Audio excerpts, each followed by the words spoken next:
Welcome to another episode of the After the Whistle podcast. My name is Smiley, joined by Van Gelder, and today we have a guest in the house, goes by the name of Delasi. And here's a fun fact: he's a Man City fan, who happens to be the first Man City fan we've ever had on this podcast. So actually, you don't know this, but this is a major milestone for this podcast. So Charlie, make us start with Delasi. Delasi, what's up? Charlie, Ade. I'm happy to be here and happy to represent the blue side of Manchester since you did here as well for represent the biggest club in Manchester in recent years. After here, Charlie. Hey, Charlie, this is how you want to start. Nice, Charlie. Start plus heat. But actually, it's really good to have a Man City fan because, to the best of my knowledge, we've had United, obviously. United, yeah, we are even too many. United, Chelsea, Arsenal, Liverpool, Tottenham, Spurs. We've had Spurs before Man City, so that should tell you something. Yeah. Oh, don't So, worry. I'm used to being around United fans, so Charlie, no worry, crowd. Charlie Van Gelder also. you've addressed me appropriately. For talks the world champion, how are you doing? Van Gelder also. Charlie. I'm doing well. You know, we are healthy, we are happy. You know, things are going well. I'm happy to be back. New season. Let's go. So yes, as Van Gelder said, new season, we are all excited to discuss the Premier League. But before that, let's just come a little domestically and talk about the GFA presidential brouhaha that is going on. Because over the past few weeks, we've seen some sort of coup d'etat. Should I say coup d'etat? But something along those lines. Because we saw the GFA basically vote to extend the number of presidential terms that a GFA president can have. Currently, it's 2 terms that a president can serve. Ketokreku is in his second term, and they've just voted to extend the number of terms to 3 terms, which is something that has been cooking ever since Ketokreku came into power. It actually used to be 3 terms way back when Kwesi Nyantakyi was in power. And then when his whole ANA situation happened and they did the whole revamp of the GFA, one of the recommendations was that they reduce the number of terms to 2 terms. So it was actually 3 terms before, came back down to 2 terms. Now it's back up to 3 terms. And it's caused a lot of controversy within the sporting fraternity because, first of all, Ketokreku obviously is not a very liked person in Ghanaian football. So, and people seem to think that he's somebody who is not taking our football where he should be taking it, and he's just power hungry, all of that. So make us start with Van Gelder very quickly. How do you feel about this decision? Do you think it's a good decision, bad decision? Well, then my explanation will say the executive committee members all get 3 terms.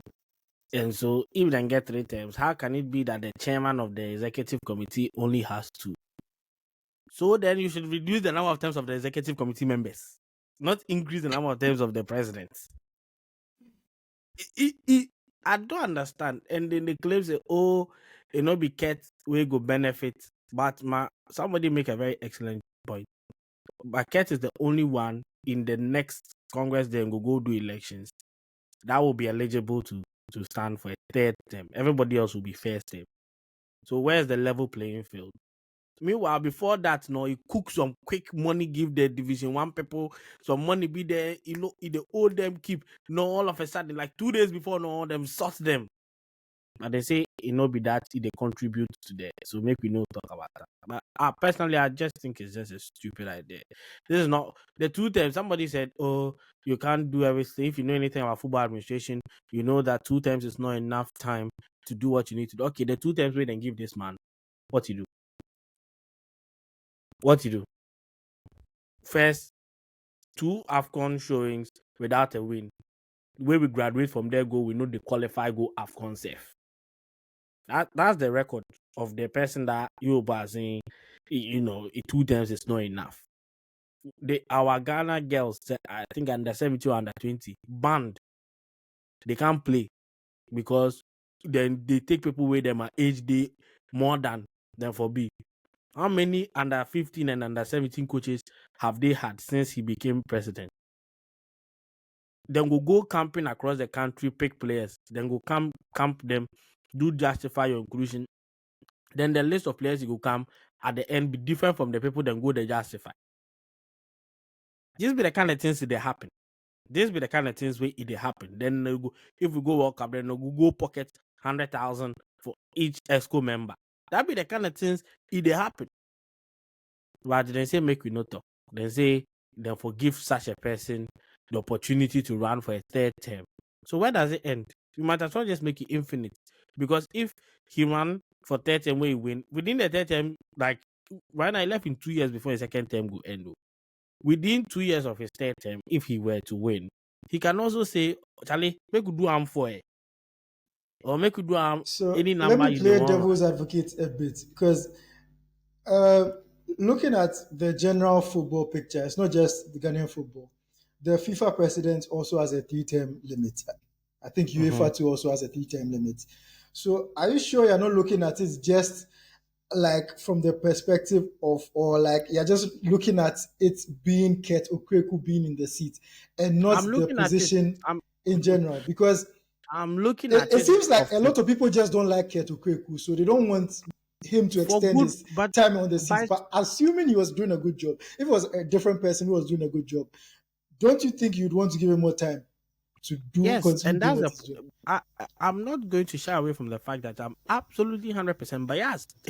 I am. But you can't tell me and justify to me right now, as I'm sitting here, that the current president of the Ghana Football Association deserves to have an opportunity to run for a third term with the abysmal display he's already displayed in his first 1.5 terms. In fact, to win his second term, there was a legal injunction on the elections, and he said bone that injunction, and they had the election nonetheless. He ran unopposed. I will not. So me personally, they see him as illegality. As they walk about there, they doing body Ghana for a he's an illegal person. Me personally, as I watch him, illegal person. So why should I reinforce an illegal person's rights to a third term? If he be the best president we get since the one way he formed Black Stars, then maybe we will all say, you know what, considering the work he's doing, but you see, you know, then because he know the work where he know they do anything good, they know the free talk. Oh, considering the work he's doing, we might need to extend it just so we can have some level of continuity. Then they do, but executive committee members get 3 terms. Why the president of the chairman of the executive committee only get 2 terms? Because the chairman he no good. The chairman he no good. So media, I'm biased. As for that one, I'm 100%. If he was doing a good job, maybe it would have been an easier pill to swallow. But it's the fact that he's not doing a good job, and a lot of people within Ghana, fans of the football, people who actually own the football, are saying we don't want it because this is the person that will benefit, and we can see it clearly, 100%. Oh, I've not decided if I run for it. Oh, you're a liar. You will run. You're a liar. You will run. We all know that you will run. He's lying. Don't tell lies. Just speak the truth. I won't chop more money. Just talk and make we move on. Charlie, make we talk about that. So moving on. The Premier League finally came back over the past weekend after a long period of waiting with no significant football being played. We finally got the Premier League back. If it is something it's so now. I mean, United won the treble during the break. We won the Premier League Summer Series. We won the Asian something. I forget the name of that one. You win everything. So you win all. We won Snapdragon trophy. Very prestigious trophy. So. Oh yeah, Charlie. Oh yeah, very. Who can compete? We can't compete. Now to the real world. To the real world. Anyway, so yeah, the Premier League is back. We saw some exciting matches going on, and I just want to ask Delasi, among all the matches that were played, because we saw some very good matches being played, which team impressed you the most of all of them? And I feel like I'm going to get a very biased answer. It's not even biased. Anybody who watched the opening weekend would tell you Manchester City mean business this season. And it feels very reminiscent of the season after Pep came to the league the first time. And the narrative behind his performance his first season will say, well, Pep, you know, could do anything. Pep, you this, you know, you cannot bring in tiki taka for here. All right, cool. Your man go buy everything he needs where he shit on the league. Forgive, forgive my cussing.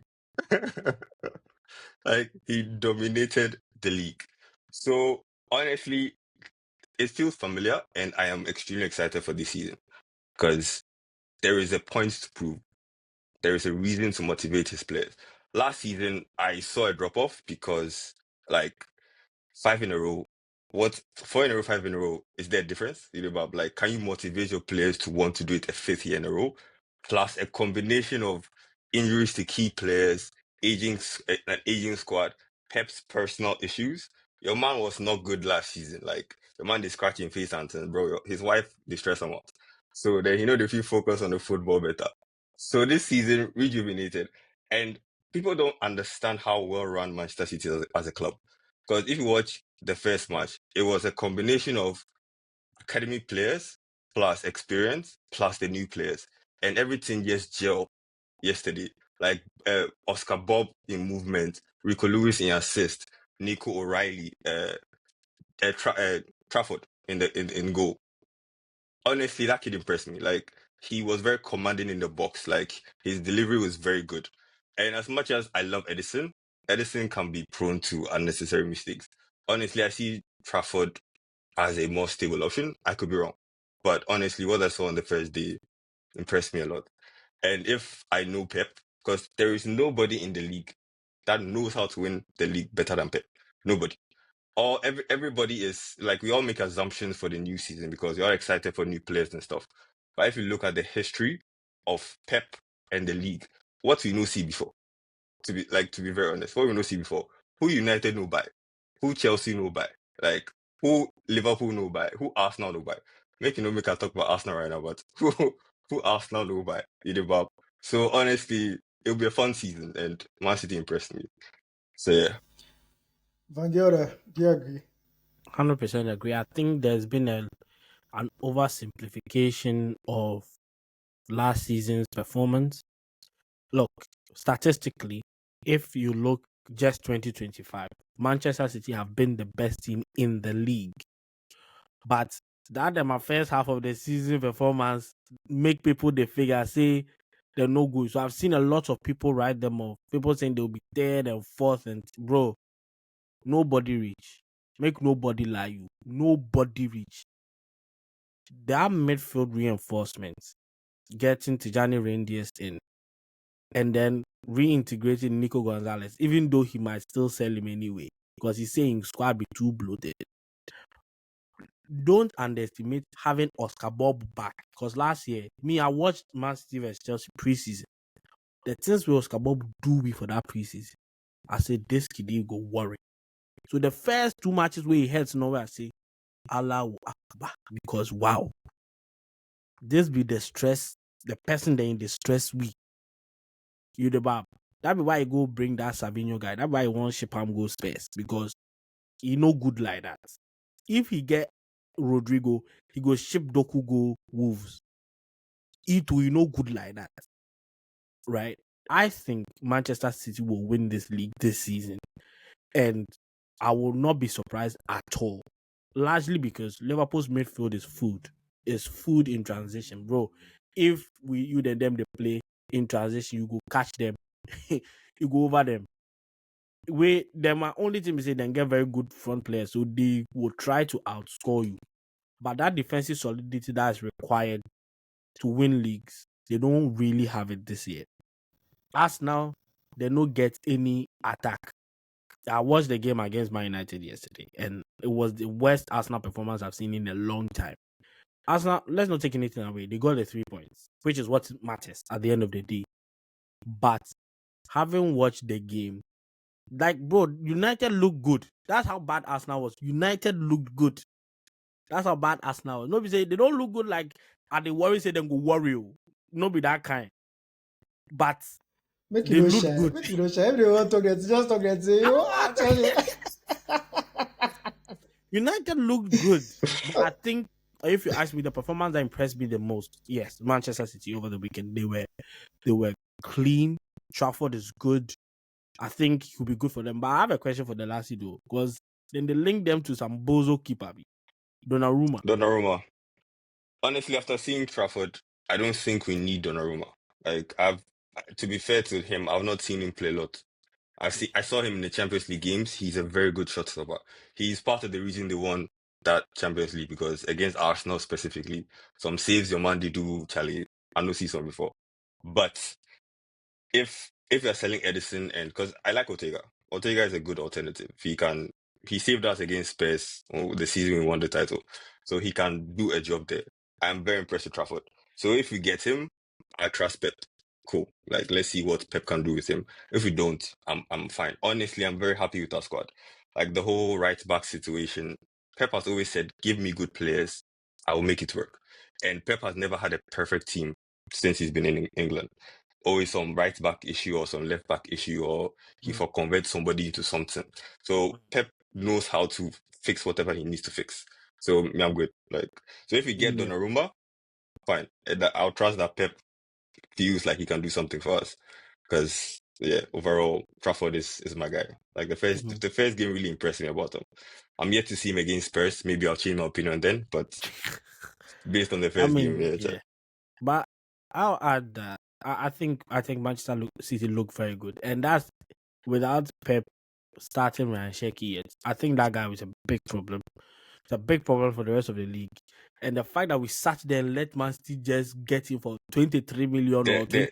The narrative after Pep would do some magic with some players, it just be fascinating to me. Because before Rodri can't make Rodri, nobody was talking about Rodri the way they are. Like True. Rodri was the Nico Gonzalez. Like he come where he know the see top better. People say Fernandinho be the greatest DM ever. All right, he take 1 or 2 seasons, adapt where he can actually dominate in the DM. Pep is a midfield genius. Charlie, he's about to create a new midfield because I see Reinders and the way he plays football with excitement and joy. The time Haaland scored the goal, the one he chipped into Rico Lewis with Haaland score, the way a man celebrates like he did jump and things like Charlie, like a kid in a candy store. Honestly, I see great things for him because his movement, Charlie, no words. No, Bro, and they Turkey got that too. guy. It is stress. See, Smiley, you the kind that episode that where they talk about how this new school director of football things, Kwasi Adedin. So the whole league just tapped there. Make Pep go AC Milan. Go pick Rangers. Like under 60 million. I think it was 55 or 40 something. Yeah, And, Go around there. Yeah. Lyon. Go pay 23 or 25 million. Go pick Cherky. Take Camp. He did. and I think the incredible thing about Man City's business over the years that I'll give to them is that even though, yes, I always talk about how much they spend and everything, they've managed to find that transfer sweet spot where they get the best talent for like between The 40 to 60 cheapest. million.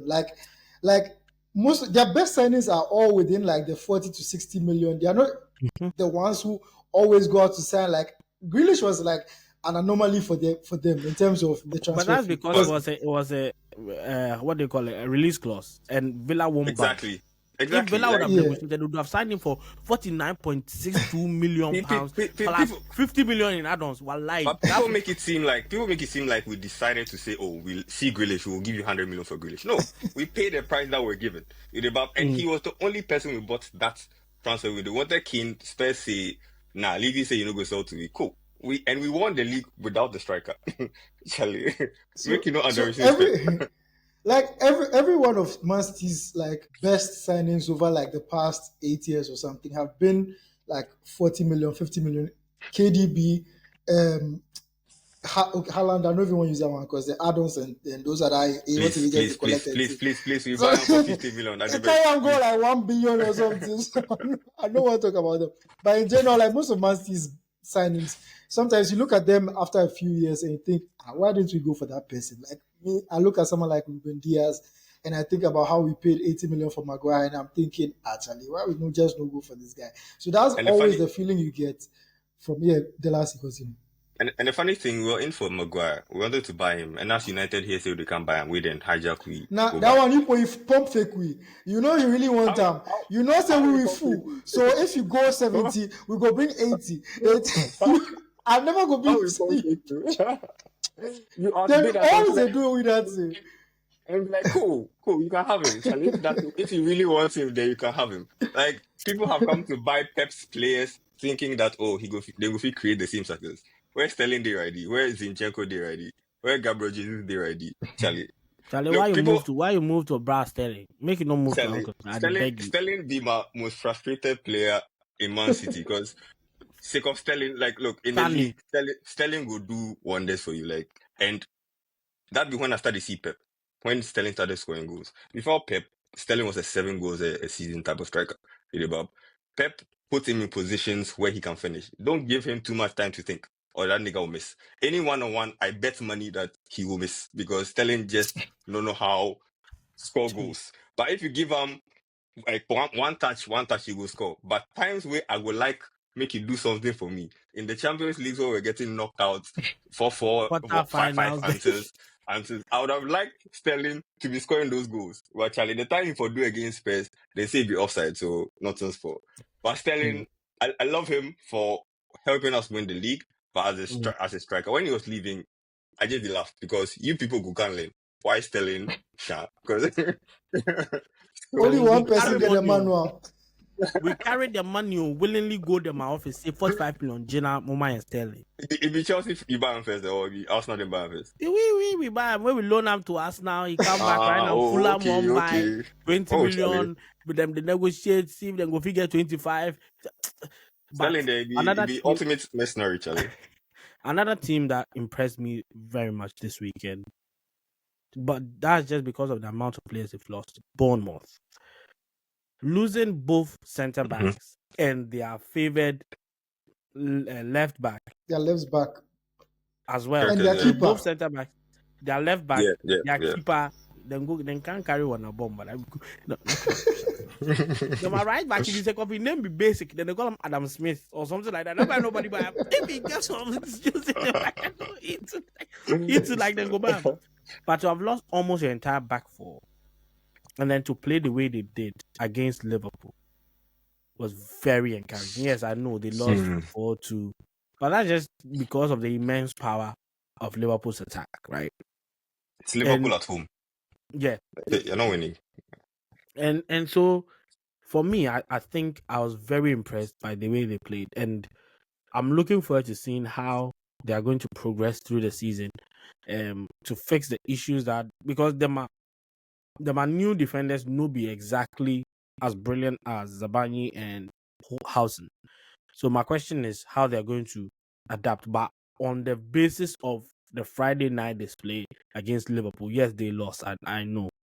But I was very impressed with their performance. I think they played really, really well. I think they're a team to watch this season. I think they'll do a lot of good things this year. I mean, Iraola is a very good coach. Like, he's one of those coaches that these kind of coaches where they fear them small, because I can't tell if it's just because he has Bournemouth or if he himself by himself he'd be good coach where if he goes some other team with bigger pedigree he will do better or something. I don't know, but I like him very much, and I like the way Bournemouth play. So I think I was very impressed with Bournemouth. And lastly, can I talk about people that I wasn't impressed with?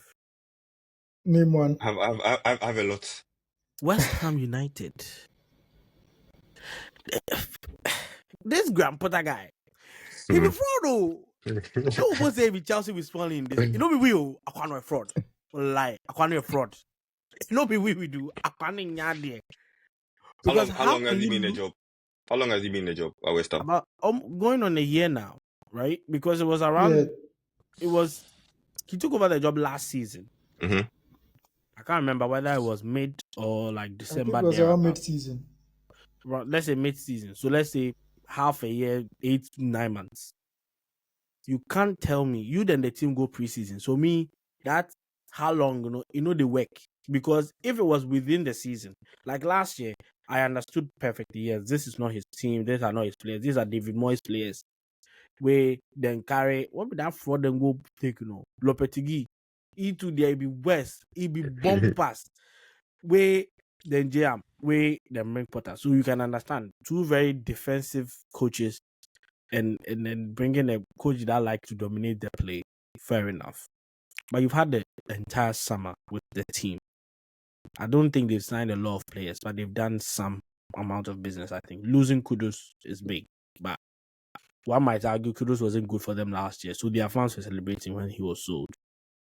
So, Are you sure? Because right now they call him Judas because they say Masa, make you don't mind them. betrayed Then sell them. Them say Spurs fans go learn the hard way. Say he no good. Then if we after the first game, after the Super Cup. Super Cup, and then the opening. By the way, Spurs were very impressive. But yeah, after that, if we that way right now, then wait and see them Ashimo, then go lose to Sunderland right now. They say, But question though, is Kudus that consistent? Because I don't watch. I've not seen a lot of Kudus, but my close friend Prince, they hype Kudus well, and he was one of the most creative players in the league. But is he consistent enough? Like, can he do it consistently? Here's the That's my thing. question. Kudus, I don't know whether maybe it's my Ghanaian bias or something, but I've always believed that if he could get his end product together, he's like a proper top level player. And I'm not talking like I'm talking like Ballon d'Or talent. I know it might sound like a huge exaggeration, but the thing is, as for the technical ability, he's there. He's proven that he can score goals in the Champions League. He's proven that he can score goals in the big games. He's the one who destroyed Liverpool in the Champions League like 2-3 seasons ago for Ajax. Yeah, as a false nine. So the thing about him has always, like you said, is the consistency. But the consistency is not only his fault. Is his decision making is also a major aspect of it, but the main thing is the lack of consistency in his coaching itself, like the environments he finds himself in. For Ajax, for example, Ten Hag used to prefer Anthony ahead of him, so that's how he was playing the first nine. Then Ten Hag left to Man United. Kudus had a decent run at right wing, and he had a good season for Ajax. And then he decided that he wanted to leave for some reason. For me, I felt like he left too early. I felt like if he had stayed another season or two, he would have refined himself and skipped this whole West Ham period of his career. But in any case, he went to West Ham. He had a really good first season for West Ham. I think he scored like, I think he scored like 16 goals or something in all competitions. A lot of them came in the Conference League, but like it was still a good return. So he's proven himself for West Ham in his first season. Then the second season, he had the whole situation with Lopetegui where Lopetegui preferred to play Bowen as a right winger, and then Kudus was shifted to the left wing. Kudus on the left wing is kind of like playing Salah on the left wing.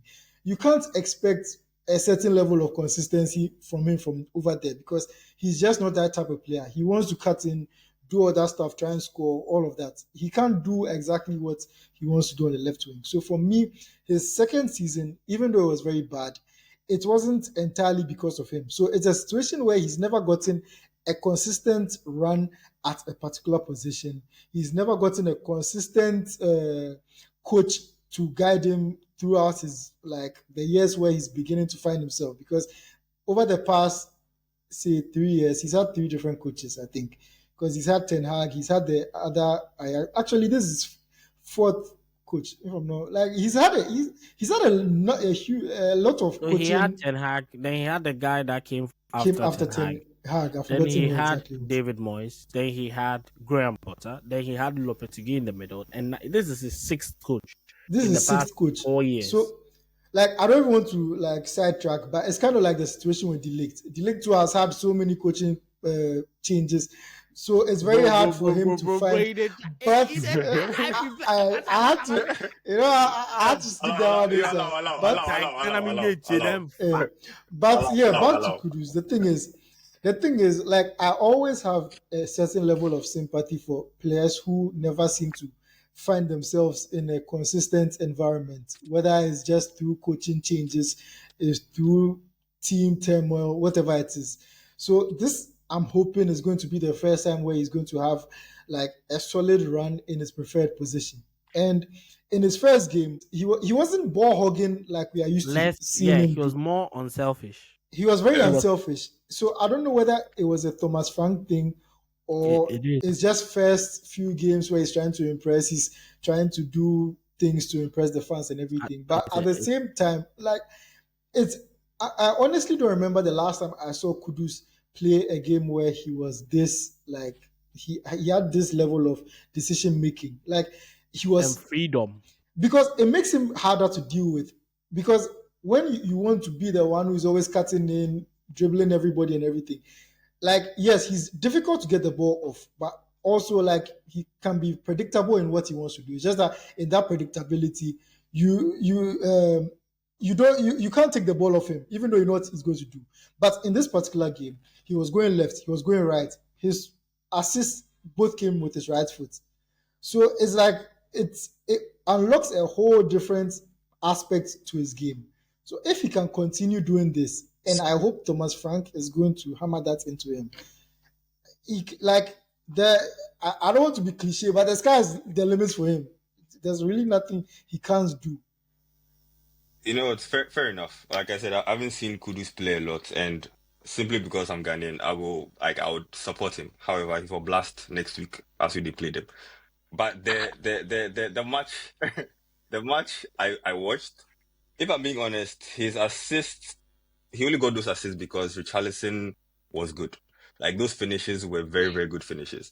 But the space that the defense gave Richarlison, who will give you that space in a proper game? Like, get like that man, he really watching surroundings where he relaxing when he do the bicycle kick. And before the cross, he could do some dribble. I was like, Charlie. So Kudus, like his silkiness reminds me of Cherky. Like he's a very silky player, and I look forward to watching him this season because at Spurs he should have the opportunities to kick on like Smiley saying. So let's see how it goes. I mean, when he first joined Spurs, we had this conversation over here about whether he would find a place in the team and all of that, because the main fear was that he's going to compete with Kulusevski, he's going to compete with Brennan Johnson, who scored the goal in the Europa final, and now they're chasing Savinho, who I don't even know where they're planning on playing, and James Maddison, like assuming he's going to play in the middle. So like that was the fear for me, because it was going to be more like a similar situation he found himself in at West Ham, where he was competing with Bowen, competing with Paqueta in the middle, so he was shifted to the left. Yeah. So that was my main fear. But if he continues playing like this, I see no way that like anybody else is going to shift him from that position, because it's like at the moment he has a head start on Kulusevski, because Kulusevski is obviously injured.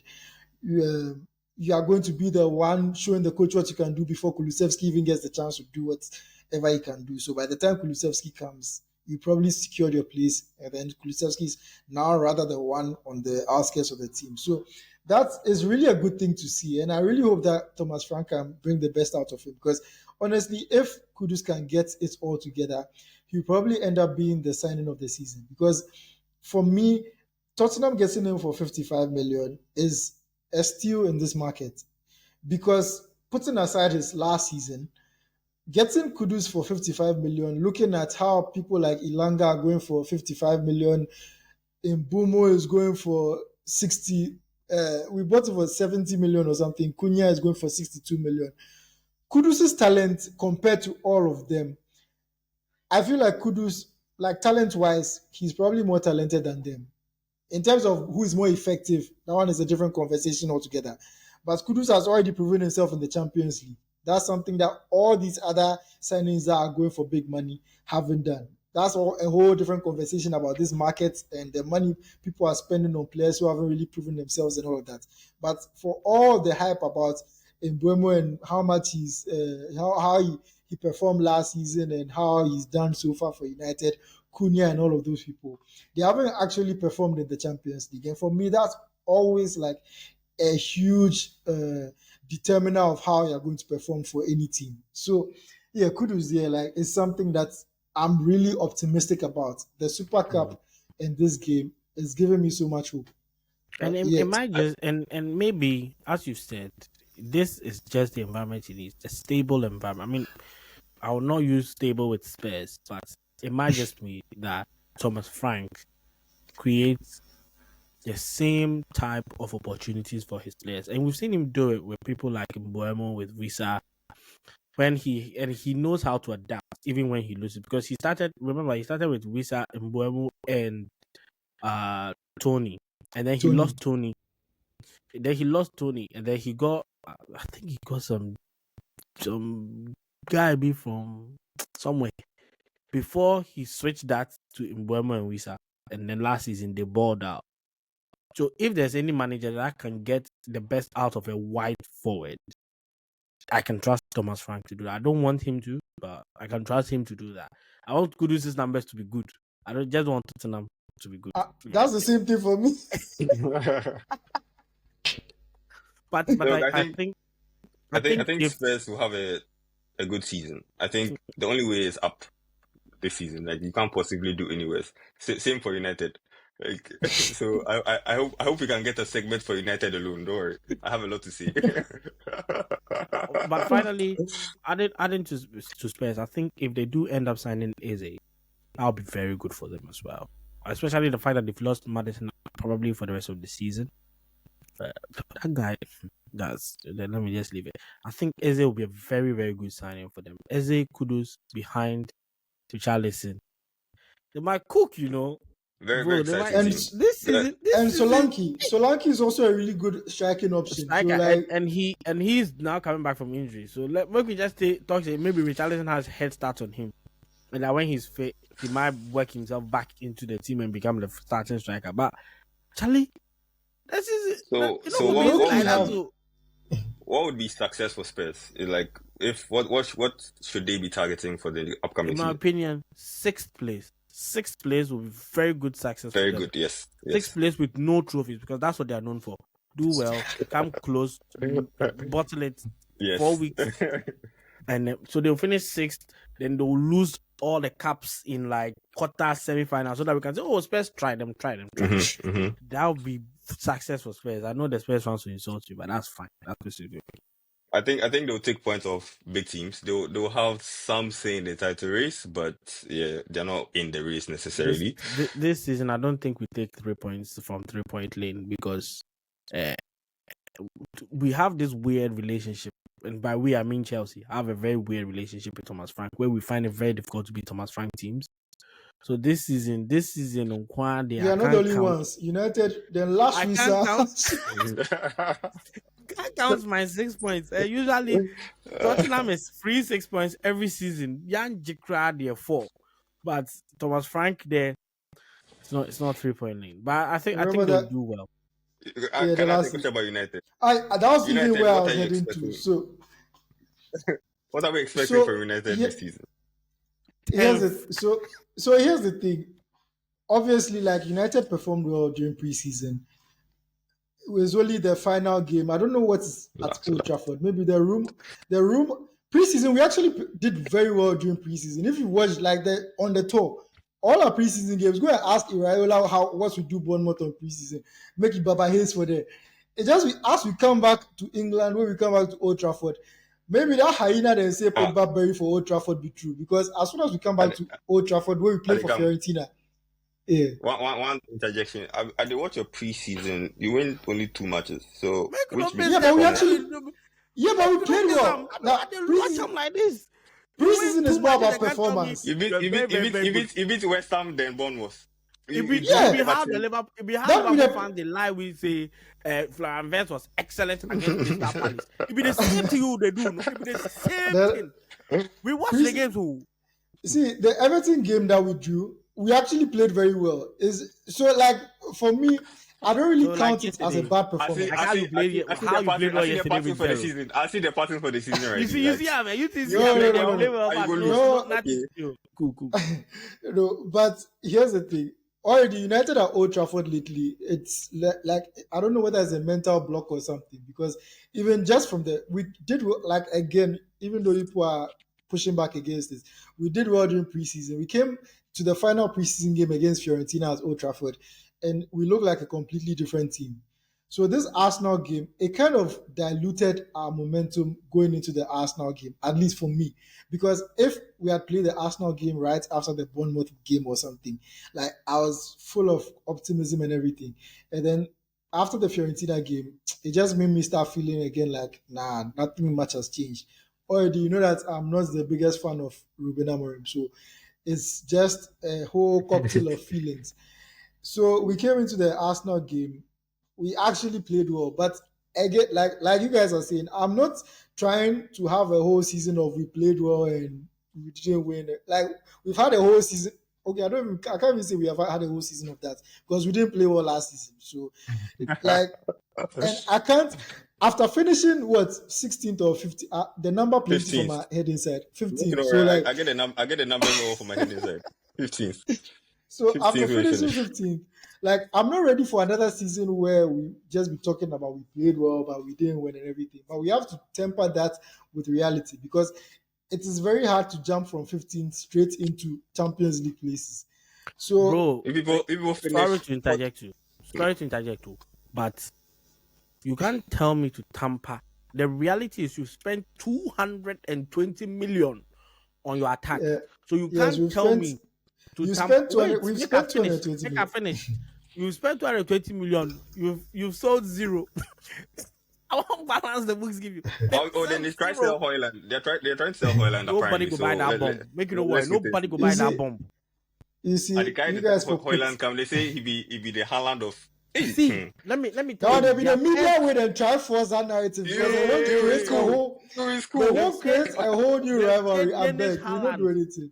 Me they call them pimples Haaland, but you see, with the pimples, the bid they put in for Hoyland is the exact same bid. Maybe the difference is 1 million or 2 It's the same as the Sesko bid we know. For the Sesko bid, that means United have spent in the last 2 years or 2.5 years or whatever, however long Hoyland has been here. They spent almost like 150 million euros or 85 like 85 euros.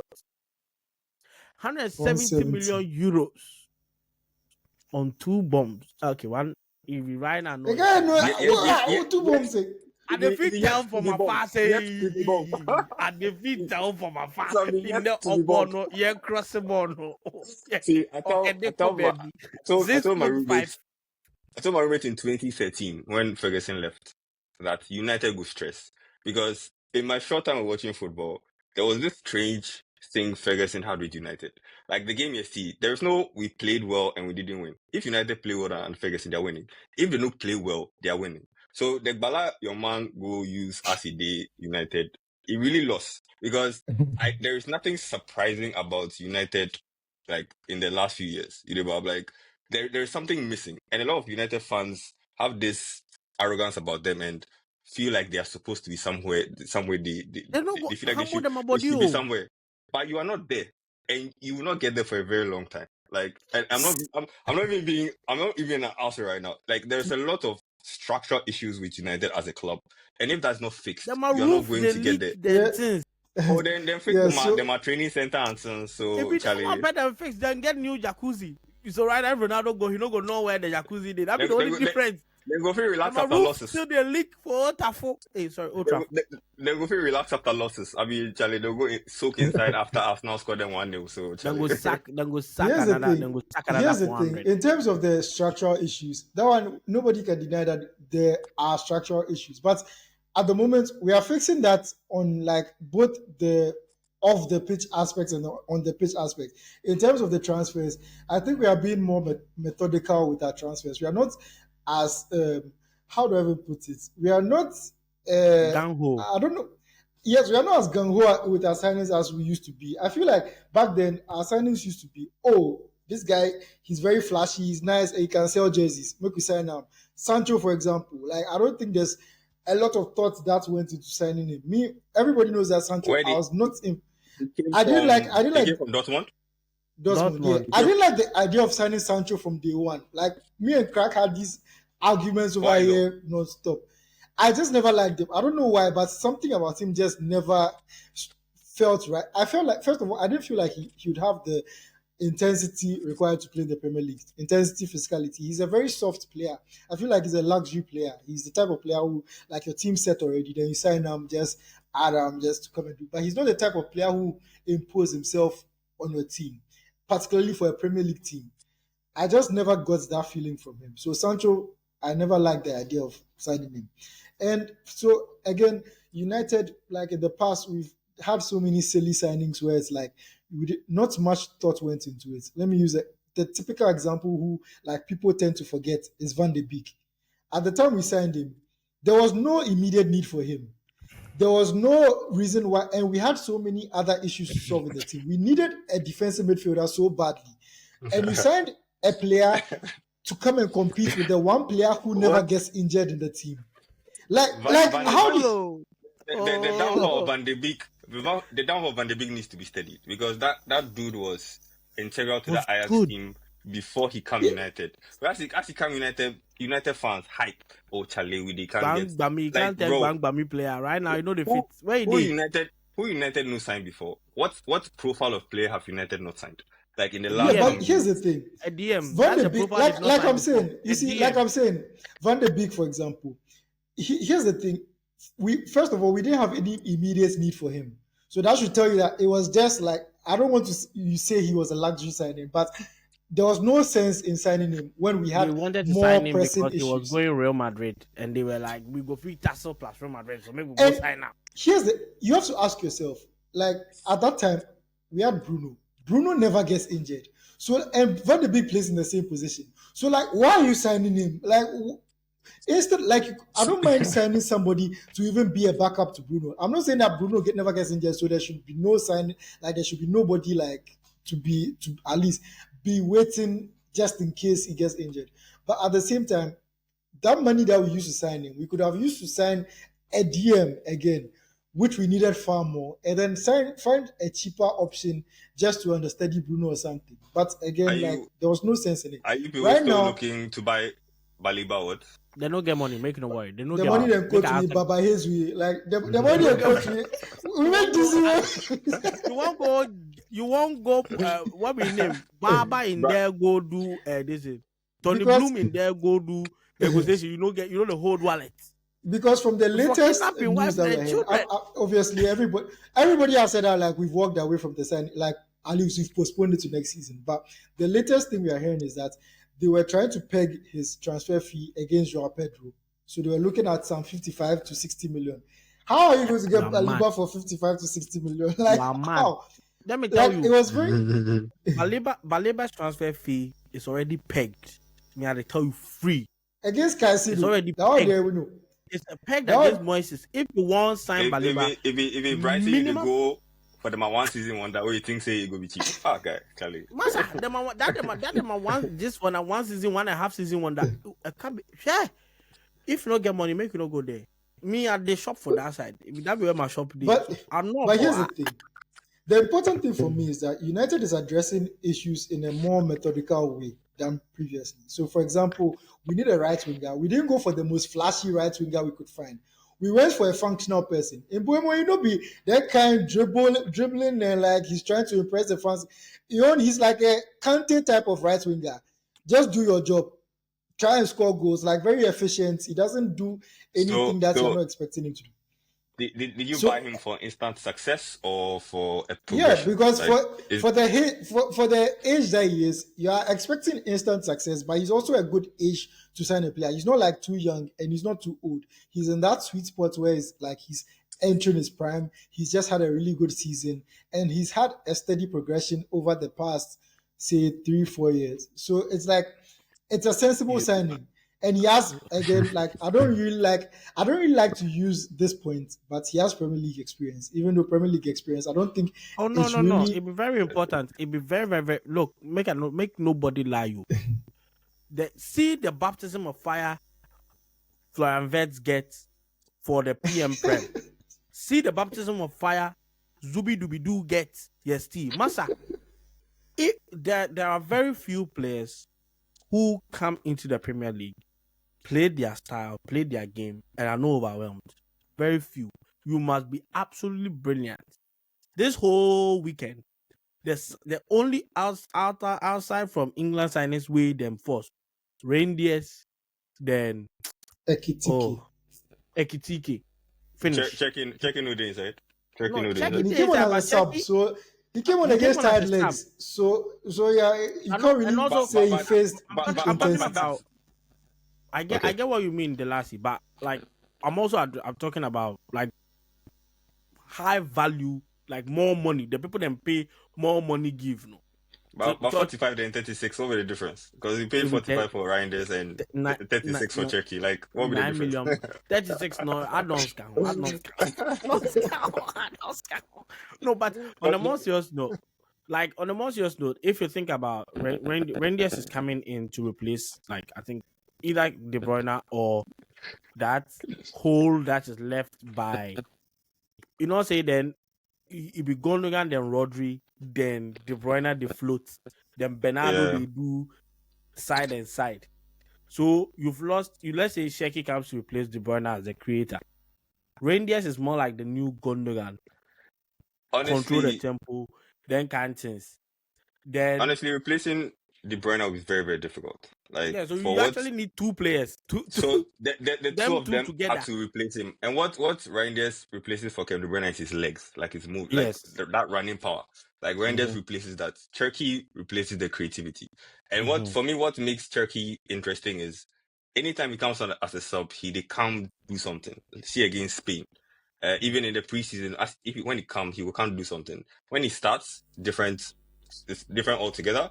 I'm yet to see him do well from the start of a game, but that is how Pep will probably use him this season. Because he's a smart player. He's a Just very to good come and player. nonchalantly score goals. Because the goal he scored, he had no business scoring that goal. Like the way Yeah. your man do the backflip, where he do the lazy step over, where he just play the ball, he go enter the net, bro. Like, Charlie, it'll be a fun season. Like, And he's a it will very be so young fun. player too. People forget he's just 21 or 22, something Because like he's that. been around So for a long time.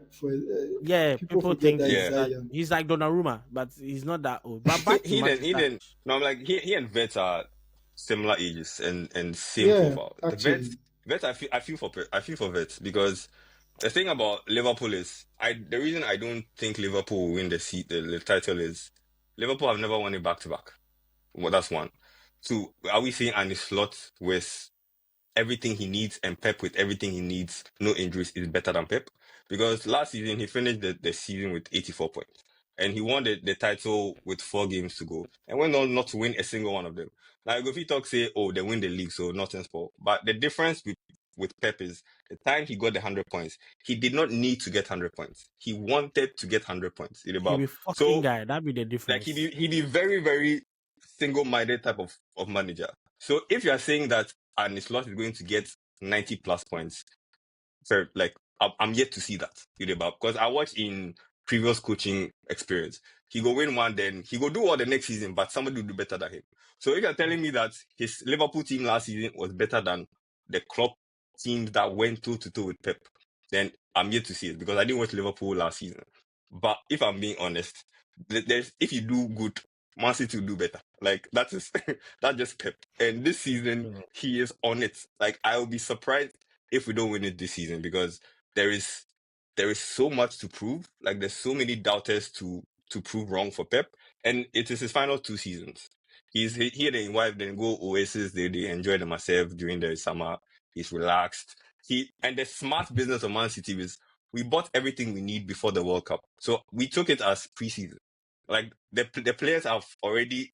Charlie, they know them body. They get handshakes and things already. Now people they buy vets, make it come adapt to the Premier League. Like people are adapting to the system long ago before the season starts. So as the season go end, then go do say how does Pep do it? He is better than you. That's how he does it, Charlie. Like he knows what he want to do. He knows how to get what he needs, and he will do it. So anyway, like I didn't talk too much. Be like we Since not Man brief U you did- say this podcast. We know that give Pep Praise like this. We have agenda, pep agenda day here. We don't do proper propaganda for you, so I don't the, understand all of this. the funny thing is that I know we pep fan like that. Like the time he did Bayern, I used to think he was a checkbook manager. But I watched City consistently. The different ways Man City has won the league. All the things they go talk. No striker, he will win the league. COVID season, he will win the league. You let me go, he will win the league. You get 97 points, you get 98 points. He will win the league. So it will be surprising unless Pep fall off. See, unless all of a sudden he lose his magic. That's the only way I see him not winning the league this season. Me too. I'm not a Pep fan, but 2023, I think it was Chelsea versus Manchester City. My mommy and birthday, January 5th. I go Stamford Bridge live. I go watch the game, then win 1-0. I just tap West View. They watch the match, bro. I see the way they play the ball. I say, hey, Aquanu Koji, Koji. Bro, we didn't have a response. Like they didn't play well, and you could tell the Chelsea players were really trying. Is it the one De Bruyne scored? No, it was I think it was Mahrez who scored. Okay. No, Mahrez crossed across back post. Yeah. Okay, yes. Grealish across the post, the Mahrez. Bro, if we there, I started talk. If we there, address my agenda for that coach. That guy is. But coming back to the signing Premier League proven players, it's very, very important. Make nobody lie. Yes, maybe sometimes it might take you a while to adapt to the club or what it means to play for that club, right? So if they come from, say, Bolton, where you come Man United or Chelsea or Man City or Arsenal or Liverpool, there's this level of expectation and there's weight that comes with it. That's very different from playing for Bolton or Newcastle or whatever, right? So maybe sometimes it be that they make people they slip up, and then it be they make you know if you be really be good or you just be mid-table player where you shine, where that be your like drink water. If they shine plus counted and we figure it good, we go sign them, can we see a bomb? They can go somewhere, make it go Burnley, say no, go tap there for years, chop water money where he left. But it's very, very important. You sign Cunha, who comes from Wolves. I think he's played 2 seasons in the league, or maybe more. Prem proven. He knows what it means to play against Arsenal because he's done it. He knows what it means to play against Chelsea. He knows what to expect. Like Veds, and I'm going back to him, Liverpool fans, make you not feel like I pick on your guy, but he's the most expensive player in the league. So me, I go pick on him. I go carry you the money, son. That was you put it. Normal. You that one and take the Caicedo, Liverpool fans. So me, I don't go stop. I don't go stop that. If you watch the game against Bournemouth, it's not like he did anything drastically different from what he normally does. The only difference is that there's be PM Prem, then go rush you. Nobody go give you that time. Then go rush you. Then go see your next pass. Master, even now you can't think about your next. No, you for take 3 passes ahead. Where if he lose the ball, his out of possession play be bomb. Instead say he go do counter press quickly, then take the ball back, then move. In counter pressing, no good. So now he's a smart player, so I expect him to adapt rather quickly. Maybe by the first this thing, then you do this thing. But at the end of the day, I think that Man United have done some good business, but I still think they've not addressed the most important parts of their team. They need a midfielder badly, and they've not signed it. And I don't think they have money to sign. Now, if we had money for Baliba, we had money for Baliba. I just said the money not reach, so the money is there. Bro. If you don't go buy Benz, where your money be Veds money. If you don't go buy Benz, your money they reach Veds.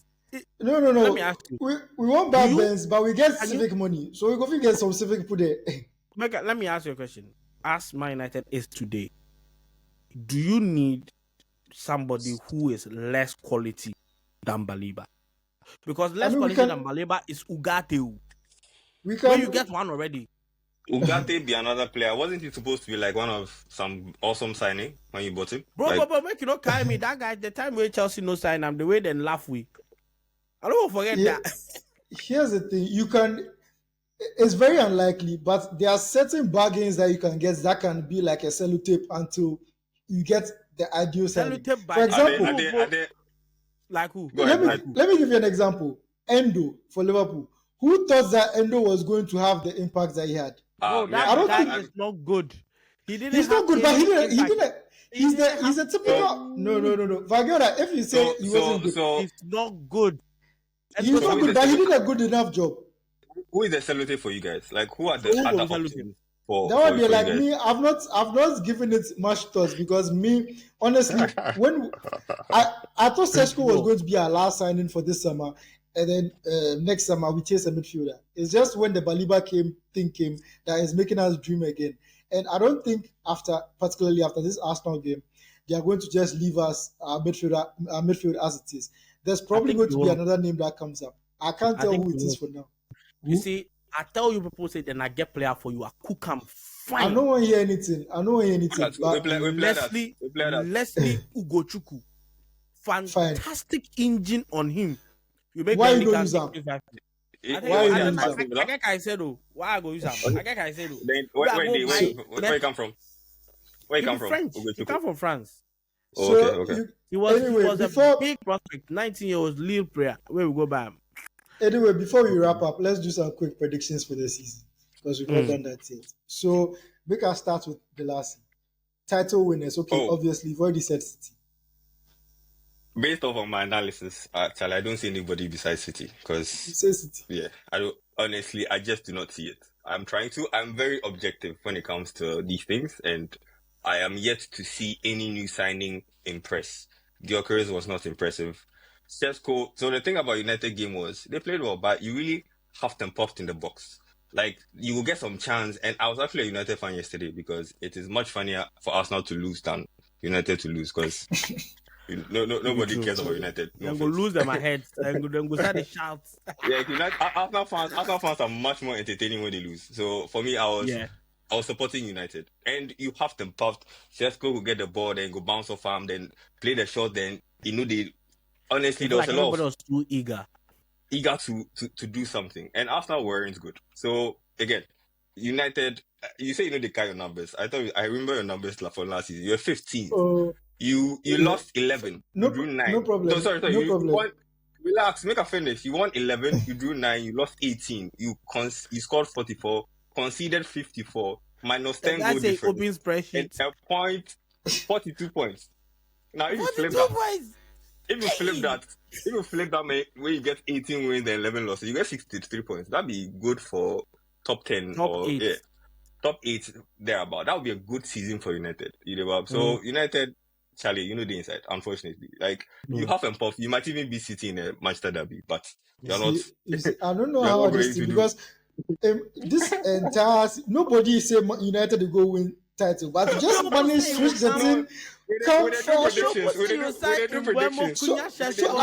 who will win? I just ask who will win the title. City finish. No, they fire and shots as United. They pull out on a points total from last season. They calculate, project how. You say we go check. You say we get 63 points. Say Mahama say if you get prophecy for the year, you for submit them to the presidency. You think this prophecy go? I give you my prediction, but they tell you why I know they choose the other teams. And United, I tell you why I know they choose United. So we'll go on to the next teams. We go Arsenal. Arsenal today. If they get a striker, it will be down for them this season. We know Arsenal. We know Arteta. If you know go feed them, last season was the time they should have won it, and they allowed Liverpool to come from nowhere to come and win it. And as much as they like to think they had a good season last season, everybody then my grandma say they will score Madrid because Madrid was not good in that game. And they finished 3 points ahead of us, drawing 14 matches. Arsenal are good defensively, but attacking wise, there's a lot to be desired. And do they have the players to score the goals? Then go sing the song. Give you remains to be seen. And coming to Liverpool, the most exciting team compared to them. I respect Liverpool because anytime we go Anfield and they score, no matter what we could do for them, they will score. So Liverpool is a very, very good team, and they will do well this season. But I think Pep will be back to his best. And I have seen Pep at his best. And nobody can touch that. That is why, for me, Manchester City are the best. And they will win the league. I could be wrong, but I'm sticking to that. Vagiola, who will win the title? And I beg, make you Manchester. not take opportunity, come I throw not go shots. add anything. I not go shoot anybody. Manchester City. I think it's a big mistake for people to write them off. I think people are using the first half of last season to judge them.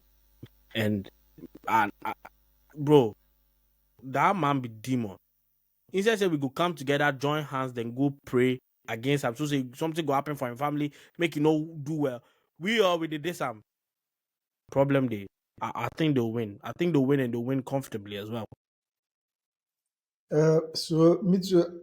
Here's the thing. I was going to say Man City, but I don't like it when we are all giving the same prediction. They can't do from full respect, Oh, give somebody, it. do am. If I be Do different, am. if I be different, if I be The last different, you the like, left am, at the do back. am. Who Understand? will win am? the next team I would have said is Liverpool, but Liverpool, if they win another title, now they're going to be on 21. They are overtaking our 20. Like, it will Bro, be the then go most win that painful. 21 before you go win the 20, no. So that you're It to will, make it will you happen know at some point. They it are will much happen. better I ahead. don't know why They you are they much do better like ahead than you. Like they are I much don't better even ahead understand what's going on than here.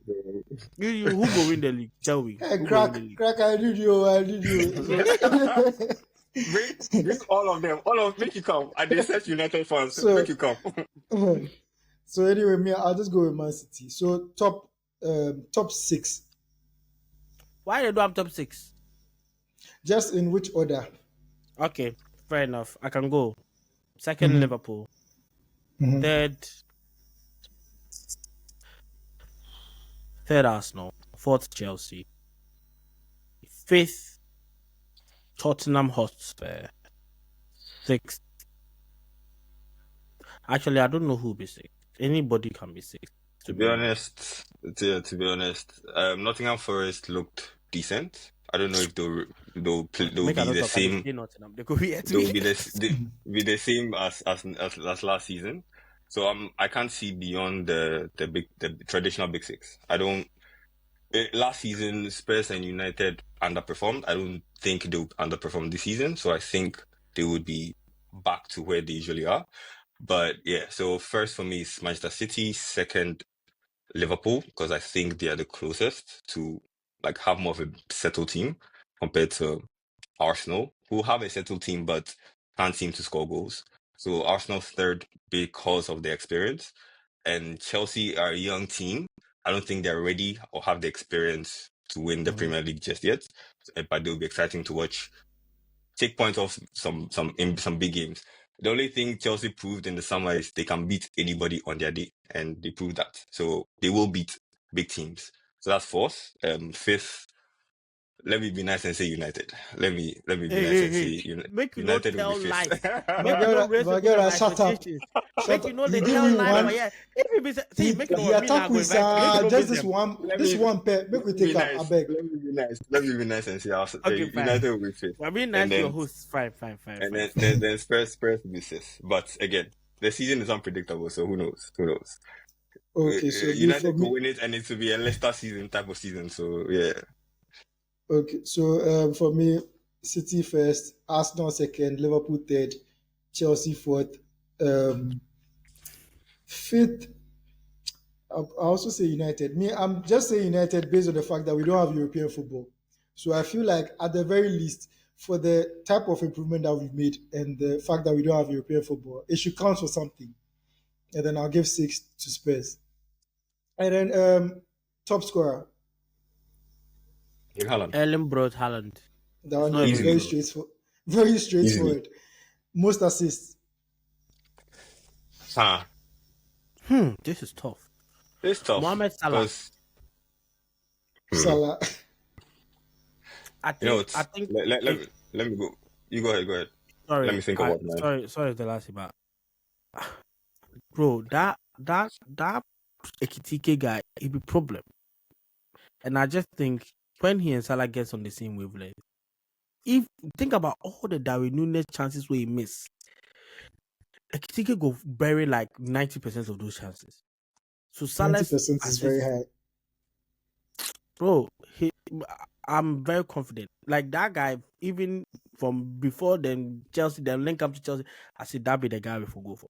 But I genuinely think that I genuinely think Mo Salah, just because he will cook for Ekitike and Ekitike will just be just scoring left, right. I think Salah would have a slight drop off from last season because if you watch Salah over the years, every time he's been phenomenal, he always has a slight drop off, and he's not getting younger. It's not like that's not how football works. So I think Van Dijk too would have a shaky season if Liverpool don't buy a defender. Like that is questionable because Van Dijk, when he's bad, he can be bad, and Alisson too can be bad when he's bad. So it remains to be seen how well, like if Arne Slot can motivate them again to do it back to back and retain the title. Remains to be seen. So yeah, For me, I'm going into Van Gelder's camp with this one, Cole Palmer. I feel like people have forgotten how much he creates and everything. I don't want to So talk about oh, Cole Jermaine Palmer. I That's why. forgot to give mine.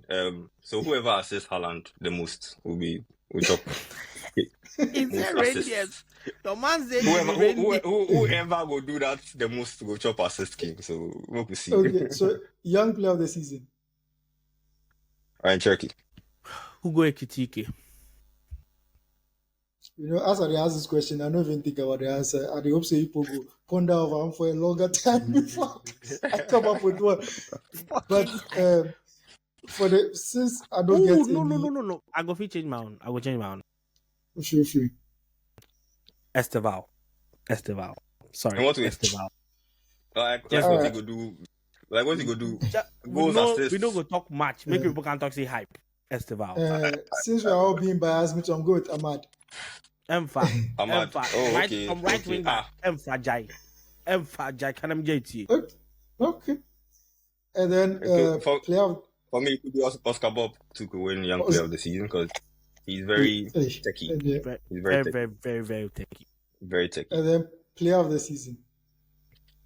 Oh, Haaland. If he score 40 goals, who else could take from him? Like... But that's just because the English media people don't fool. But player of the season, this is tough.